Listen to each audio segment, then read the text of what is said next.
बिस्मिल्लाहिर्रहमानिर्रहीम। अस्सलाम वालेकुम वरहमतुल्लाहि वबरकातुहू। आज हम बात कर रहे हैं पेचिस पर। पेचिस कौन सी तहरीक में होते हैं, इनकी इलामात क्या हैं और बिल मुफरदज़ा इसका इलाज क्या है। पेचिस जो है नाज़रीन कराम, ये इस तरह की कैफियत होती है कि पेट में मरोड़ फिरता है, दर्द के साथ थोड़ा थोड़ा बिल्कुल कम मिकदार में थोड़ा थोड़ा जो है वो मोशन आता है और बाज़ दफ़ा शदीद दर्द भी होती है इसके साथ। तो ये इसमें पेट सही तरह साफ नहीं होता, थोड़ा थोड़ा करके मोशन आता है, तो इसको पेचिस आना या औं आना भी कहते हैं। तो ये कौन सी तहरीक में होता है नाज़रीन इकराम, इस पर हम गुफ्तगू करेंगे। मेरी आपसे गुजारिश है कि अगर आपने अभी तक चैनल को सब्सक्राइब नहीं किया तो चैनल को सब्सक्राइब कर दें और बेल आइकन के बटन को भी प्रेस कर दें ताकि मज़ीद नई आने वाली वीडियो भी जो है वो आपको टाइम पर मिल सकें। तो ये नाज़रीन इकराम गुद्दी उज़लाती तहरीक यानी गर्मी खुश्की वाला ये मर्ज़ है। अच्छा, तिब्बे मुफरदा के मुताबिक 3 किस्म की ही जो है मोशन होते हैं। असाबी मोशन जो हों वो पतले और लूज मोशन होते हैं। उज़लाती मोशन जो हों उनमें हवा होती है साथ और मोशन बदअज़मी वाले होते हैं। और गुद्दी मोशन जो है, जो इसको पेचिस कहते हैं, ये बिल्कुल थोड़े थोड़े और कम मिकदार में आते हैं।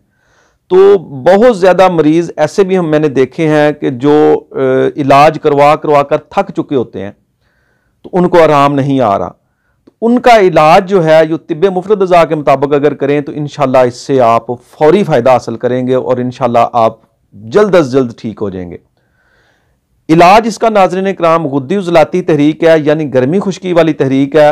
आप गुद्दी असाबी से असाबी गुद्दी दोनों तरह की दवाएं और ग़िज़ाएं इस्तेमाल कर सकते हैं।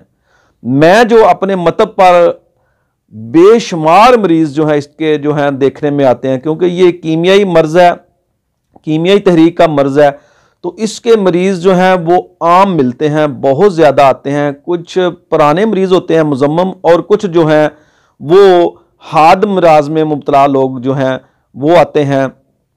तो इनका इलाज जो है बहुत आसान है, सिर्फ समझने की ज़रूरत है। ये गर्मी खुश्की का मर्ज़ है, तो इसका इलाज ये क्या कि जिस्म में हरारत बढ़ गई है, जिगर में हरारत बढ़ रही है तो वो स्टोर हो रही है, तो इसका इलाज ये है कि आप हरारत को कम करना शुरू कर दें, हरारत को जिस्म से निकालना शुरू कर दें, तो इंशाल्लाह ठीक हो जाएगा। तो इलाज के लिए नाज़रीन इकराम नुस्खा जो है इसका बहुत ही अच्छा नुस्खा, गुद्दी असाबी मुहर्रक जो है शदीद आप बना लें, गुद्दी असाबी शदीद बना लें, लेकिन उसको इस्तेमाल इस मिकदार में करें कि वो मुहर्रक का काम करे। तो इसका इस्तेमाल गुद्दी असाबी शदीद जो है दवा नोट फरमा लें। ये आपने सुंड लेनी है 50 ग्राम, नुशादर ठीकरी लेना है आपने 20 ग्राम और मिर्च स्याह लेनी है आपने 10 ग्राम। इनको अच्छी तरह पाउडर कर लें और बारीक पीस कर रख लें। अब आपने क्या करना है कि इस नुस्खा की मिकदार खुराक जो है वो आपने रखनी है सिर्फ काले चने से भी निसफ, यानी कि एक काले चने के बराबर जो है ना उससे भी हाफ कर लेनी है आपने। तो ये आपने दिन में 4 बार इस्तेमाल कर लें, 4-4 घंटे के वक्फे से। और इसके अलावा नाज़रीन कराम इसके साथ कावा जो है आप इस्तेमाल कर लें, सौंफ, छोटी इलायची और ज़ीरे वाला। सौंफ जो है वो 1 चम्मच चाय वाला, ज़ीरा 1 चम्मच चाय वाला, तो सब्ज़ इलायची है वो 1 इसमें मिला लें। तो इंशाअल्लाह अज़ीज़ ये कावा भी दिन में 2-3 बार इस्तेमाल कर लें तो इंशाल्लाह इस मसला से आपकी जान छूट जाएगी और आप ठीक हो जाएंगे। अच्छा, इस मरीज को ग़िज़ा में जो है वो आप रोटी जो है गंदम की बिल्कुल रोटी बंद कर दें, किसी तरह की भी रोटी जो है ना उसको बिल्कुल बंद कर दें। चंद दिन जो है उसको 2-3 दिन तो उसको इस असूल पर अगर इलाज करें तो मरीज बहुत जल्द ठीक हो जाएगा। इलाज में उसको क्या खिलाएं आप, उसको गंदम का दलिया, जौ का दलिया ये आप इस्तेमाल कर सकते हैं। इसके अलावा मूंग की दाल वाली खिचड़ी बनाएं और उसमें भी काली मिर्च और उसके अलावा ज़ीरा सफ़ेद और धनिया जो है खुश्क, इसका तड़का लगाएं, देसी घी का तड़का लगाएं उसको। तो ये खिचड़ी बनाकर मूंग की दाल वाली, छिलके वाली जो दाल होती है मूंग की, उसकी उसको खिचड़ी बनाकर नरम सी बनाकर वो साथ इस्तेमाल कराएं। तो इंशाअल्लाह अल अज़ीज़ ये 2-3 दिन में मरीज जो है वो आपको वाज़ेह तौर पर बताएगा कि मैं अल्हम्दुलिल्लाह अब मैं बहुत ज़्यादा ठीक हो गया हूँ। तो रोटी उस वक्त तक उसकी बंद रखें जब तक उसका पेट मुकम्मल ठीक नहीं हो जाता।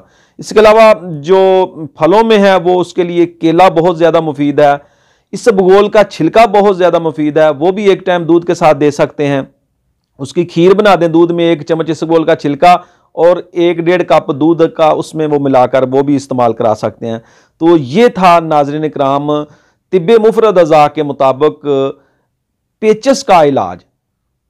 इंशाल्लाह दूसरी किसी वीडियो में हम दूसरे भी मौज़ूआत जो हैं, दूसरे अपना तहरीकात हैं, असाबी जो मोशन होता है या उज़लाती जो मोशन होते हैं, उन पर भी इंशाल्लाह बात करेंगे। पसंद आए तो लाइक ज़रूर कर दिया करें और वीडियो को शेयर भी कर दिया करें ताकि दूसरे दोस्त जो हैं वो भी इससे इस्तिफ़ादा हासिल करें। अस्सलामु अलैकुम वरहमतुल्लाहि वबरकातुहू।